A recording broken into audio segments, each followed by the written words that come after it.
എന്താടോ പരീക്ഷ ഫലം വന്നോ? മൂക്കൊലിപ്പിച്ചിരിക്കുന്നത് കണ്ടിട്ട് അമിട്ട് പൊട്ടിയ ലക്ഷണമില്ലല്ലോ.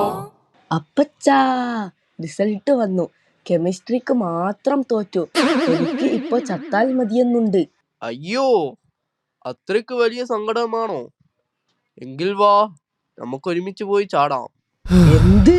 അപ്പച്ചൻ എന്തിനാ ചാടുന്നത്? അല്ല, നീ മാത്രം പോയാൽ ശരിയാകില്ലല്ലോ.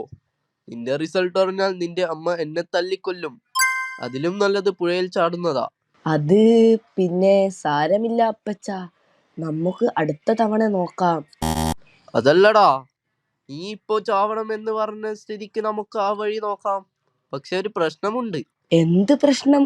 നീ ചാകാൻ പോകുമ്പോൾ നിന്റെ ആ പുതിയ ഐഫോൺ ഇവിടെ വെച്ചിട്ട് പോണം. നിന്റെ ക്ഷമം എടുക്കാൻ വരുന്നവർ അതടിച്ചു മാറ്റിയാലോ? എന്റെ ഫോൺ അപ്പച്ചൻ എടുക്കാനോ? ഒരിക്കലുമില്ല. അത് ഞാൻ അങ്ങ് എടുത്തോളാം. ഇങ്ങേരെ കൊണ്ട് തോറ്റു. ഒരു സെന്റിമെന്റ്സ് പോലും വർക്കാവില്ലല്ലോ. എടാ മോനെ, നിന്റെ കയ്യിൽ കെമിസ്ട്രിക്ക് കിട്ടിയ 0 മാർക്കിന്റെ ലിസ്റ്റ് എന്റെ വാട്സപ്പിൽ വന്നിട്ടുണ്ട്. ഈ ചാകാൻ പോകുന്നു എന്ന് ഇമോഷണൽ ബ്ലാക്ക് മെയിലിംഗ് ഒക്കെ നിന്റെ അമ്മയോട് മതി. മര്യാദക്ക് പോയി ആ പറമ്പിലെ പുല്ല് വെട്ടാൻ നോക്ക്. മോനെ, നീ ഇപ്പോ പഠിക്കുന്ന സ്കൂളിൽ പണ്ട് ഞാൻ ഡെസ്ക് തേച്ചതാ. വണ്ടി വിട്.